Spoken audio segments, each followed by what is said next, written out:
Terrorism, एक ऐसा word जिससे वायलेंस, डर और इंस्टेबिलिटी की इमेजेस आंखों के सामने आ जाती हैं।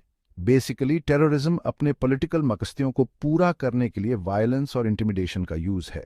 ये केओस में फलता फूलता है और ऐसे माहौल में जहां शिकायतें बढ़ती रहती हैं, पूरे इतिहास में ग्रुप्स और इंडिविजुअल्स ने अपने एजेंडास को आगे बढ़ाने के लिए वायलेंस का सहारा लिया है। हमारी आज की मॉडर्न इंटरकनेक्टेड दुनिया में टेररिज्म ने एक नया और डरावना डिमेंशन ले लिया है।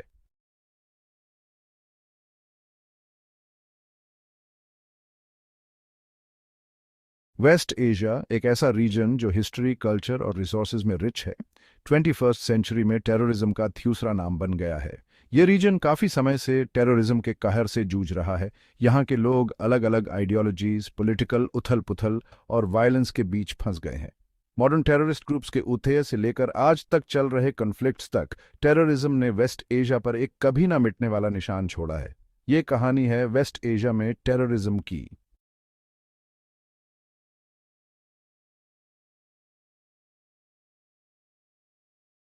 टेररिज्म का सबसे डेवस्टेटिंग इम्पैक्ट नो डाउट इंसानों को होने वाला नुकसान ही है। हेडलाइंस और स्टेटिस्टिक्स के पीछे वो असली लोग हैं जिनकी लाइफ्स वायलेंस और लॉस से बिल्कुल ट्रॉट चुकी हैं। फैमिलीज जो बिखर गईं, बच्चे जो अनाथ हो गए, कम्युनिटीज जो हमेशा डर में जीती हैं। ये हैं वेस्ट एशिया में टेररिज्म के असली दर्दनाक चेहरे। वायलेंस के कांस्टेंट थ्रेट में जीने के साइकोलॉजिकल स्कार्स बहुत गहरे होते हैं, जो इंडिविजुअल्स और कम्युनिटीज को बुरी तरह ट्रॉमेटाइज्ड कर देते हैं।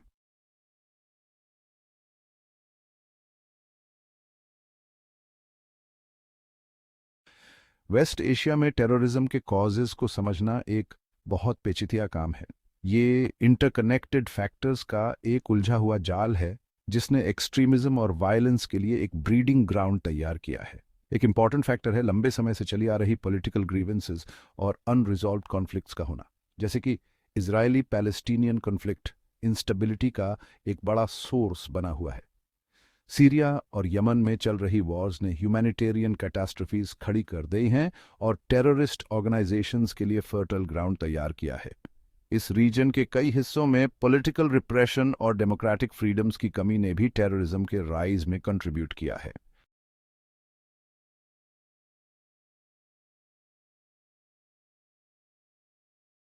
असंतोष के बीच शुरुआती उदाहरण वेस्ट एशिया में पॉलिटिकल मगस्तियों के लिए हिंसा और डराने धमकाने का इस्तेमाल का एक लंबा इतिहास रहा है। एक मिसाल है असैसिन्स, एक खुफिया शिया समुदाय जो 11वीं सदी में पर्शिया में उभरा था और ये पॉलिटिकल और धार्मिक नेताओं की टारगेटेड हत्याओं के लिए जाने जाते थे। पॉलिटिकल मकसद हासिल करने के लिए उनके हिंसा इस्तेमाल करने का तरीका आज के टेररिस्ट ऑर्गेनाइजेशंस की टैक्टिक्स से काफी मिलता जुलता है।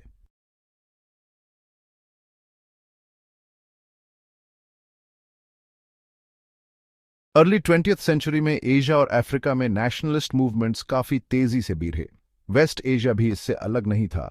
ऑटोमन एम्पायर के गिरने से सेल्फ डिटर्मिनेशन की चाहत को और हवा मिली। कुछ नेशनलिस्ट मूवमेंट्स ने वायलेंस का सहारा लिया, कॉलोनियल ऑफिशियल्स और इंफ्रास्ट्रक्चर को टारगेट करते हुए।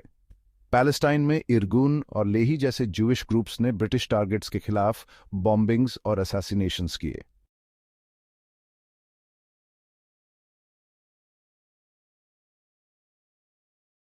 कोल्ड वॉर का वेस्ट एशिया पर एक लंबा साया पड़ा, जिससे वहां जो पहले से टेंशन्स थे वो और भी बढ़ गए।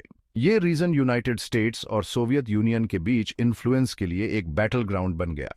1948 में इजराइल के बनने से इस रीजन के सिक्योरिटी लैंडस्केप में एक और कॉम्प्लिकेशन आ गया। पैलेस्टीनियंस के डिस्प्लेसमेंट और उसके बाद हुए अरब इजरायली कॉन्फ्लिक्ट ने बहुत से अरब्स के बीच एक गहरी नाराजगी पैदा कर दी।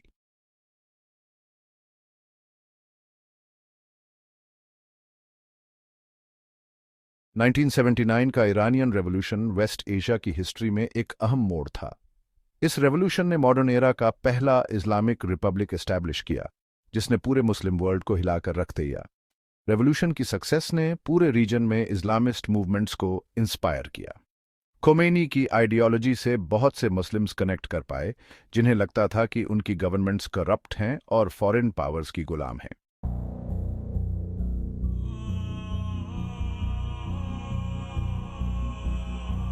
1980 के दशक ने मॉडर्न जिहादिज्म का इमरजेंस देखा। इस आइडियोलॉजी ने इस्लाम के परसीव्ड एनिमीज के अगेंस्ट एक ग्लोबल जिहाद को प्रमोट किया। सोवियत अफगान वॉर ने जिहादिस्ट्स की एक जनरेशन के लिए एक ट्रेनिंग ग्राउंड प्रोवाइड किया। उनमें से एक था ओसामा बिन लादेन, जिसने बाद में जाकर अल कायदा को फाउंड किया।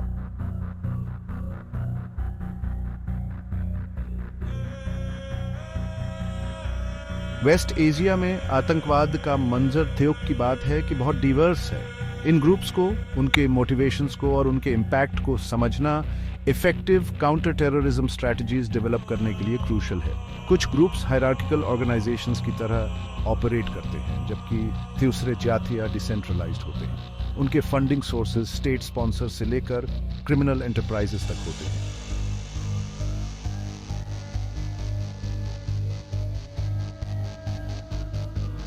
सेक्शन इथियो अल कायदा ग्लोबल जिहाद की शुरुआत। इसे ओसामा बिन लादेन ने लेट 1980s में बनाया था। अल कायदा सोवियत अफगान वॉर से सामने आया था। अल कायदा एक ग्लोबल इस्लामिक कैलिफेट बनाना चाहता था, वायलेंट जिहाद के जरिए। बिन लादेन जिहादिस्ट्स की नई पीढ़ी के लिए एक चेहरा बन गया और उसने दुनिया भर में फॉलोअर्स को इंस्पायर किया।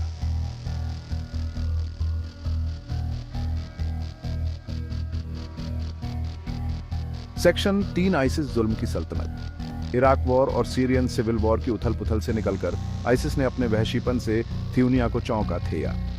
1999 में बना आइसिस ने शुरू में यूएस फोर्सेस से लड़ने और इराकी गवर्नमेंट को अस्थिर करने पर ध्यान दिया। अबू बकर अल बागदादी के नेतृत्व में आइसिस ने बड़े बड़े इलाकों पर कब्जा कर लिया। आइसिस का दहशत का हथियार बहुत ज्यादा जुल्म से भरा था, जिसमें वो धार्मिक अल्पसंख्यकों को निशाना बनाते थे और इस्लामी कानून की अपनी सख्त समझ सब पर थोपते थे।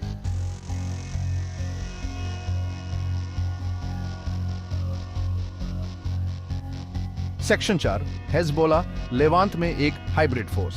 हेजबोला वेस्ट एशिया के दूसरे टेररिस्ट ग्रुप से अलग है अपनी यूनिक कैरेक्टरिस्टिक्स की वजह से, एक हाइब्रिड ऑर्गेनाइजेशन के तौर पर। लेबनान में अर्ली 1980s में बना, हेजबोला एक शाइट मिलिशिया के तौर पर सामने आया ईरान के सपोर्ट के साथ।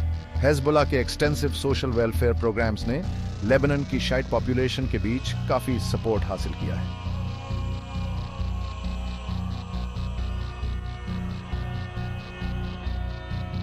एक्सट्रीमिज्म के लिए एक ब्रीडिंग ग्राउंड, इसकी वजहों की परतें खोलते हैं। वेस्ट एशिया में टेररिज्म का बढ़ना एक बहुत ही कम्प्लेक्स और मल्टीफेसेटेड फिनोमिनन है।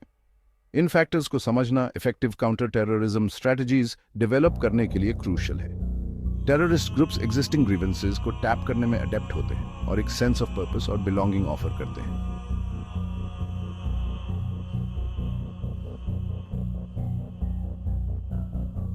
पॉलिटिकल इश्यूज, ये है नाराजगी का फ्यूल। पॉलिटिकल इश्यूज खास तौर पे वो जो तानाशाही और करप्शन की वजह से पैथिया होती है, एक्सट्रीमिज्म के लिए बहुत पोटेंट फ्यूल का काम करती है।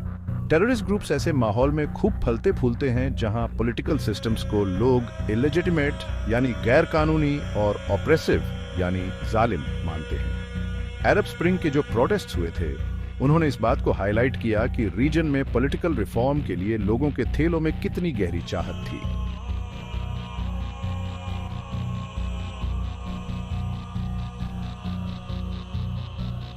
सोशियो इकोनॉमिक डिस्पैरिटीज, निराशा के बीच। सोशियो इकोनॉमिक डिस्पैरिटीज एक ऐसा माहौल बनाती हैं जहां एक्सट्रीमिज्म अपनी जड़ें जमा सके और बढ़ सके।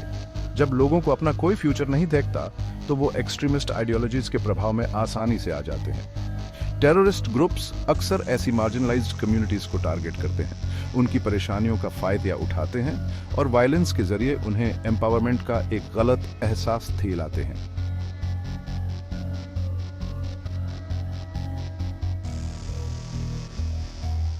सेक्शन 4 आइडियोलॉजी का मोहक जाल, एक्सट्रीमिस्ट नैरेटिव्स।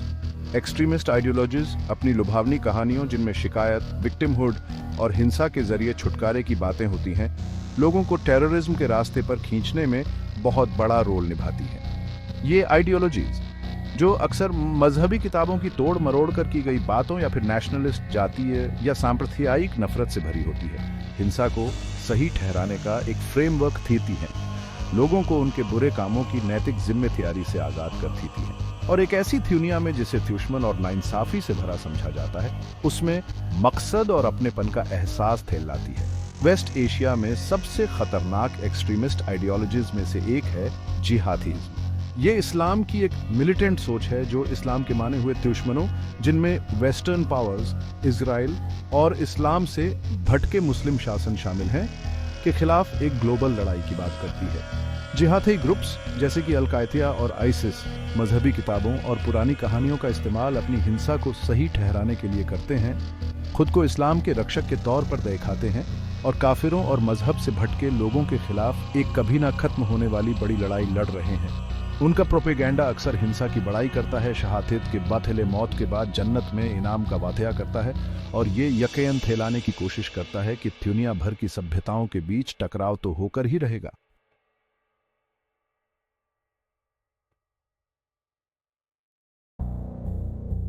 सेक्शन 5, गवर्नेंस का फेलियर इंस्टेबिलिटी की रेसिपी।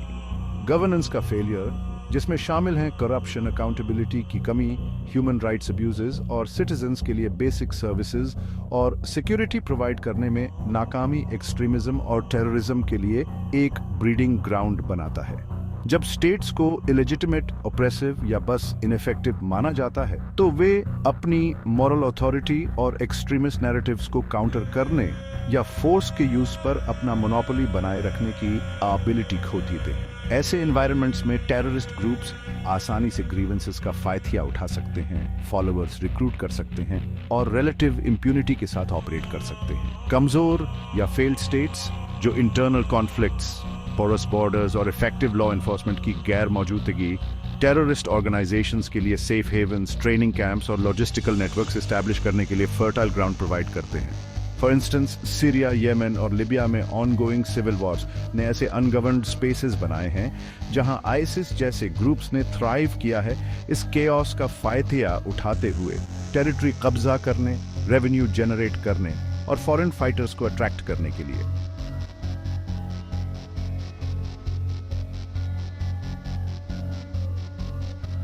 सेक्शन एक लैंडस्केप पर जख्म, फिजिकल और इकोनॉमिक टोल। वेस्ट एशिया पर टेररिज्म का असर थ्यूक की बात है कि उन बिगड़े हुए लैंडस्केप्स और बर्बाद इकोनॉमीज में साफ देखता है जो ये अपने पीछे छोड़ जाता है। बॉम्बिंग्स और आर्म्ड कॉन्फ्लिक्ट से जो फिजिकल तबाही हुई है वो हिलाकर रख देने वाली है। जो शहर कभी जिंदगी से भरे रहते थे वो अब मलबे के ढेर वाले घोस्ट टाउन्स बन गए हैं। बहुत पुरानी हेरिटेज साइट्स खंडहर बन चुकी हैं और जरूरी इंफ्रास्ट्रक्चर पूरी तरह बर्बाद हो गया है। इन्हें फिर से बनाने का कॉस्ट बहुत ज्यादा है, जिससे कमजोर इकोनॉमीज पर और भी भारी बोझ पड़ रहा है। टेररिज्म इकोनॉमिक ग्रोथ का गला घोंट देता है और गरीबी और इंस्टेबिलिटी को बनाए रखता है। हिंसा का खतरा इन्वेस्टमेंट, टूरिज्म और ट्रेड को दूर भगाता है, जिससे देशों को रेवेन्यू और रोजगार के मौकों से हाथ धोना पड़ता है। एग्रीकल्चर सेक्टर को भी नुकसान होता है क्योंकि असुरक्षा के डर से किसान अपने खेत छोड़ देते हैं, जिससे खाने की कमी हो जाती है और दियम आसमान छूने लगते हैं। इस इकोनॉमिक तबाही के रिपल इफेक्ट्स थ्योर तक महसूस होते हैं।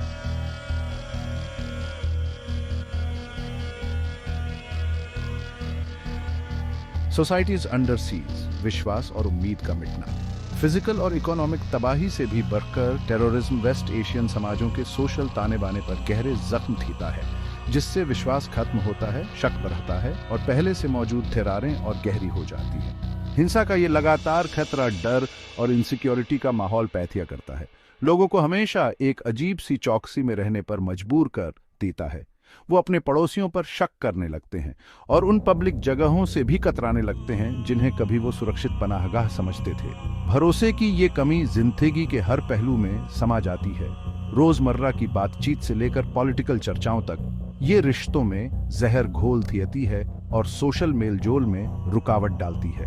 टेररिस्ट ग्रुप्स अक्सर पहले से मौजूद सांप्रदायिक, नस्लीय या आइडियोलॉजिकल थेरारों का फायदा उठाते हुए जानबूझकर आम लोगों को निशाना बनाते हैं ताकि फूट डाल सकें और खौफ को और बढ़ा सकें। मार्केट, इबादत की जगहों और पब्लिक में होने वाली गैदरिंग्स पर बम धमाके सिर्फ जाने लेने के लिए नहीं किए जाते, बल्कि समाज में पहले से मौजूद फूट को और गहरा करने के लिए भी किए जाते हैं, ताकि पड़ोसी ही पड़ोसी का दुश्मन बन जाए और बिठेले की आग का ये सिलसिला चलता रहे।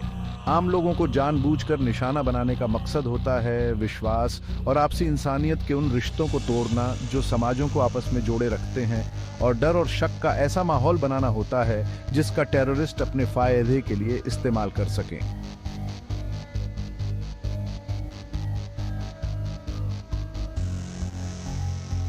पॉलिटिकल पैरालाइसिस, स्टेबिलिटी को कमजोर कर।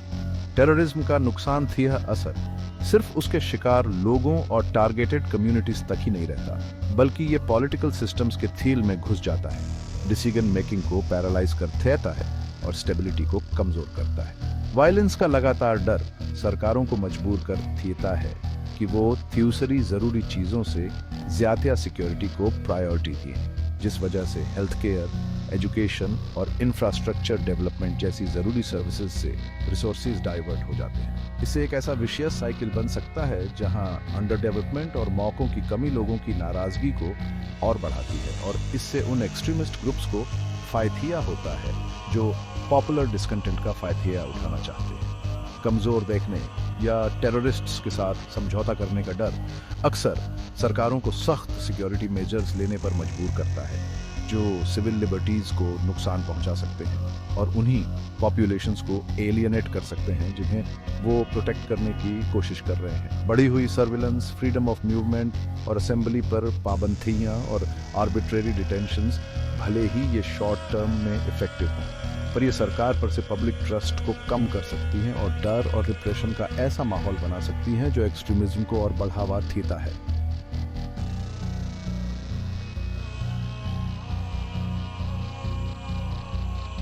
ये रेफ्यूजी क्राइसिस, दुख और तकलीफ का एक ऐसा सिलसिला जो फैलता ही जाता है। वेस्ट एशिया में टेररिज्म का असर सिर्फ उसी रीजन तक सीमित नहीं रहता, बल्कि उसकी बॉर्डर्स के बहुत पार तक फैलता है। इसकी वजह से लाखों लोग जो वायलेंस और जुल्म से जान बचाकर भागते हैं, बेघर हो जाते हैं।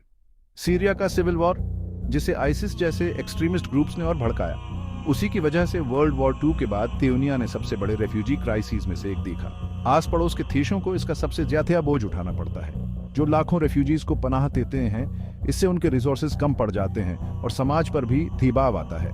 लेबनान, जॉर्डन और टर्की जैसे देशों ने बड़ी थेली दिखाई है, लेकिन इतने सारे लोगों की मदद करते करते अब उनके खुद के रिसोर्सेज भी कम पड़ने लगे हैं।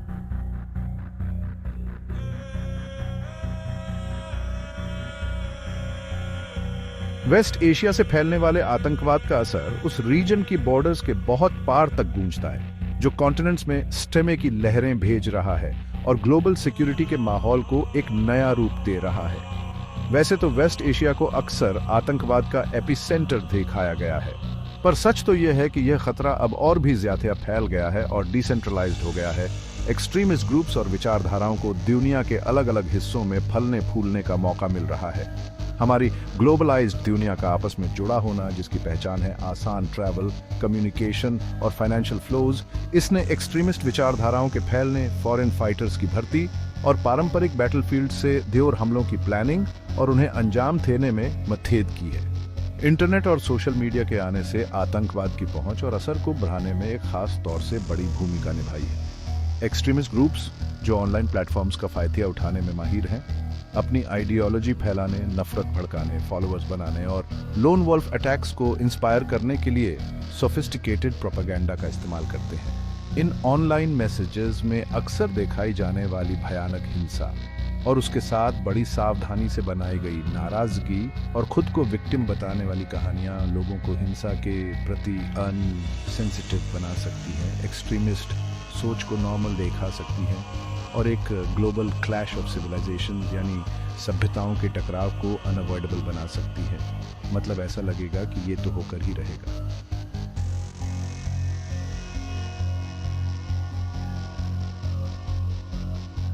वेस्ट एशिया से फैलने वाले टेररिज्म की ग्लोबल पहुंच ने ग्लोबल सिक्योरिटी पर बहुत गहरा असर डाला है, जिसकी वजह से सिक्योरिटी मेजर्स बढ़ गए हैं और सर्वेलेंस भी ज्यादा हो गया है, और डर और असुरक्षा की एक ऐसी भावना जो दुनिया भर के सोसाइटीज में फैल गई है। टेररिज्म का साया, जो कभी कुछ खास रीजन्स या कॉन्फ्लिक्ट जोन्स तक ही सीमित था, अब पब्लिक स्पेसेस, ट्रांसपोर्टेशन हब्स और बड़े इवेंट्स में भी मंडराता रहता है। फोर्सिंग गवर्नमेंट्स और सिटीजन्स थियोनो को एक नई रियलिटी को अपनाने पर मजबूर किया है, जहां हिंसा का खतरा हर जगह महसूस होता है। 11 सितंबर 2001 के अटैक्स टेररिज्म को लेकर थ्यूनिया की सोच में एक टर्निंग पॉइंट थे। इसने कभी ना हारने वाले भ्रम को तोड़ दिया और हाइटेंड सिक्योरिटी मेजर्स के एक नए थ्योर की शुरुआत की। एयरपोर्ट्स तो security check points, baggage screenings और आर्म्ड गार्ड्स के किले बन गए, जबकि पब्लिक स्पेसेस जैसे स्पोर्ट्स स्टेडियम से लेकर शॉपिंग मॉल्स तक में भी इंक्रीज्ड सर्वेलेंस, बैग चेक्स और सिक्योरिटी पर्सनल बढ़ा दिए गए। ये मेजर्स अटैक्स को रोकने और उनसे बचने के लिए जरूरी तो हैं, पर इनकी एक कीमत चुकानी पड़ती है, फाइनेंशियल रिसोर्सेज के मामले में भी और सिविल लिबर्टीज यानी नागरिकों की आजादी के कम होने के रूप में भी।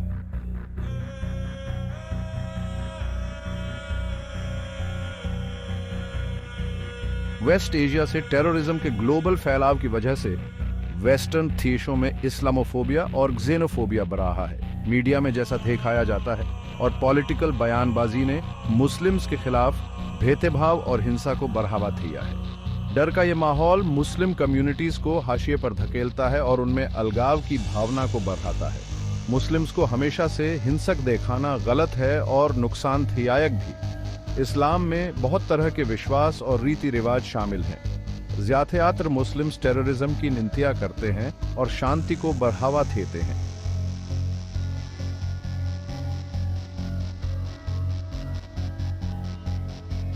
वेस्ट एशिया से फैलने वाले टेररिज्म का जो ग्लोबल नेचर है, उसने इंटरनेशनल कम्युनिटी के सामने अनप्रेसिडेंटेड चैलेंजेस खड़े कर दिए हैं और साथ ही कॉम्प्लेक्स पॉलिसी डिलेमास भी।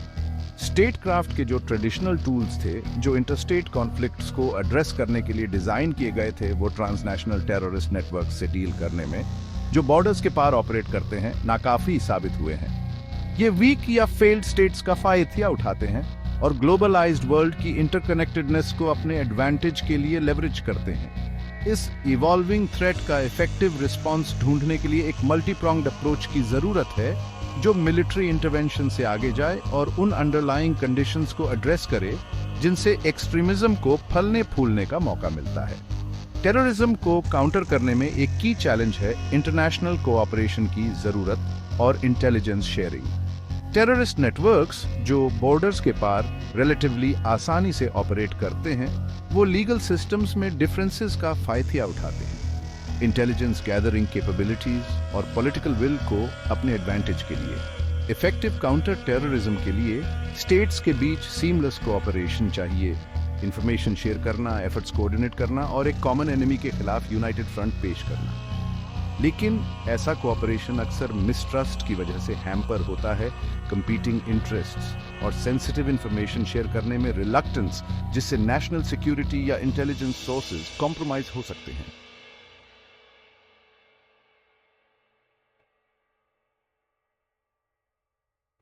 आतंकवाद की ये मुसीबत, जिसकी जड़ें वेस्ट एशिया में हैं पर जिसकी शाखाएं पूरी दुनिया में फैली हुई हैं, वो अंतर्राष्ट्रीय शांति और सुरक्षा के लिए एक बहुत बड़ी और बढ़ती हुई चुनौती पेश करता है। ये कोई ऐसी लड़ाई नहीं है जो सिर्फ दूर देशों तक ही सीमित हो, या ऐसा कोई खतरा नहीं जिसे आसानी से बॉर्डर्स के अंतर काबू किया जा सके। हमारी दुनिया का आपस में जुड़ा होना और साथ ही कम्युनिकेशन, ट्रैवल और फाइनेंशियल फ्लोज की आसानी ने रीजनल कॉन्फ्लिक्ट्स और ग्लोबल सिक्योरिटी के बीच के फर्क को धुंधला कर दिया है, जिससे ये बिल्कुल साफ हो जाता है कि आतंकवाद एक साझा खतरा है और इसके लिए एक साझा जिम्मेदारी की जरूरत है। कोई भी एक देश, चाहे वो कितना भी पावरफुल क्यों ना हो, अकेले आतंकवाद को हराने की उम्मीद नहीं कर सकता। इस खतरे की उलझने, इसके कई तरह के कारण, बदलते रहने वाले नेटवर्क्स और हर स्थिति में ढल जाने वाली टैक्टिक्स के लिए अंतरराष्ट्रीय समुदाय की तरफ से एक कोऑर्डिनेटेड और लगातार कोशिश की जरूरत है। मिलकर काम करना होगा ताकि न सिर्फ इसके लक्षणों पर बल्कि उग्रवाद की जड़ से जुड़ी वजहों पर भी ध्यान दिया जा सके। इसके लिए जरूरत है अपने छोटे मोटे फायदों से ऊपर उठकर मजबूत पार्टनरशिप्स बनाने की, इंटेलिजेंस शेयर करने की, कोशिशों में तालमेल बिठाने की और उन लोगों के खिलाफ एक होकर मुकाबला करने की जो डर और अशांति फैलाना चाहते हैं।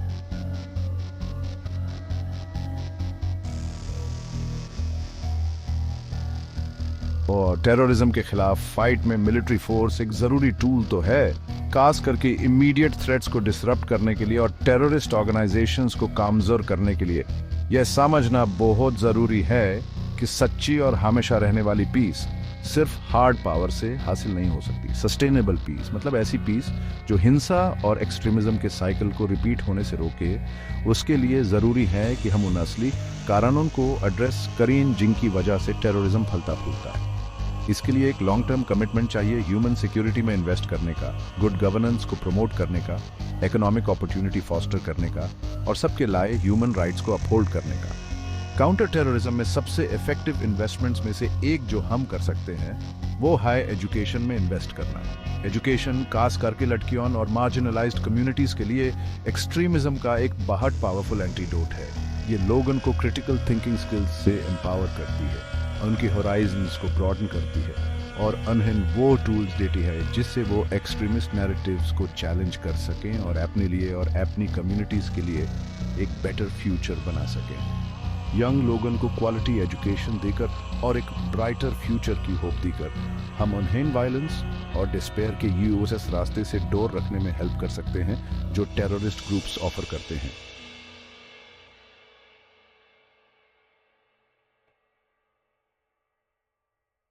आतंकवाद के खिलाफ लड़ाई में सरकारें और सिक्योरिटी एजेंसीज अक्सर सेंटर स्टेज पर होती हैं, लेकिन सिविल सोसाइटी का रोल यानी ऐसे ऑर्गेनाइजेशंस और इंडिविजुअल्स का नेटवर्क जो स्टेट से इंडिपेंडेंटली काम करते हैं भी उतना ही क्रूशल है। सिविल सोसाइटी ऑर्गेनाइजेशंस जो कम्युनिटीज में डीपली एम्बेडेड होती हैं और अक्सर कॉन्फ्लिक्ट और इंस्टेबिलिटी के फ्रंट लाइंस पर काम करती हैं, उनके पास लोकल डायनामिक्स, शिकायतों और एक्सट्रीमिज्म को बढ़ावा देने वाले फैक्टर्स की एक यूनिक समझ होती है। वे अक्सर सबसे पहले रेडिकलाइजेशन के अर्ली वार्निंग साइंस को पहचानते हैं, हिंसा से अफेक्टेड लोगों तक ह्यूमैनिटेरियन असिस्टेंस पहुंचाते हैं और एक्सट्रीमिस्ट प्रोपेगेंडा का मुकाबला करने के लिए ऑल्टरनेटिव नैरेटिव्स पेश करते हैं। रिलीजियस लीडर्स और फेथ बेस्ड ऑर्गेनाइजेशंस खास तौर पर उन एक्सट्रीमिस्ट आइडियोलॉजीज का मुकाबला करने में एक क्रिटिकल रोल निभाते हैं जो धार्मिक शिक्षाओं का गलत इस्तेमाल करती हैं और उन्हें तोड़ मरोड़ कर पेश करती हैं। इंटरफेथ डायलॉग को बढ़ावा देकर शांति और करुणा जैसी शेयर्ड वैल्यूज पर जोर देकर और धार्मिक ग्रंथों की एक्सट्रीमिस्ट इंटरप्रिटेशंस को चैलेंज करके वे उस नैरेटिव को वापस पाने में मदद कर सकते हैं उन लोगों से जो फूट और नफरत फैलाना चाहते हैं। कम्युनिटीज के अंदर उनकी मॉरल अथॉरिटी और क्रेडिबिलिटी उन्हें शांति और समझ के लिए पावरफुल आवाज बनाती है।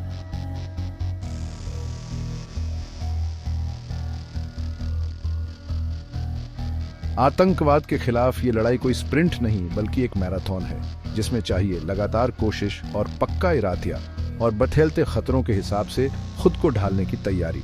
मुश्किलें आएंगी, चैलेंजेस भी होंगे और शक के पल भी, लेकिन हमें अपना असली मकसद कभी नहीं भूलना चाहिए। एक ऐसी दुनिया जो आतंकवाद के डर से आजाद हो, जहां सभी लोग सुरक्षा, सम्मान और शांति के साथ रह सकें।